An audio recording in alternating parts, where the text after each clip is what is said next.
Hello guys! Papakita ako sa inyo today. Wow! Laka na isda.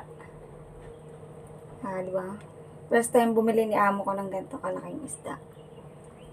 Hindi ko, parang bangus siya. Bangus ang itsura niya, pero mukha siyang shark. Yung bangus yung itsura, pero niya, mukha siyang shark.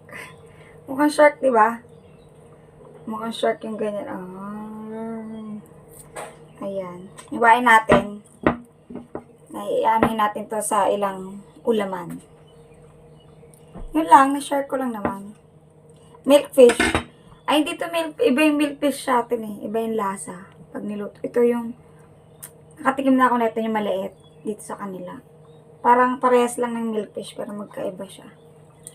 Kasi ito may ano pa siya dito. Tsaka iba lasa. Mas masarap yung bango sa atin. Yun lang, na-share ko lang.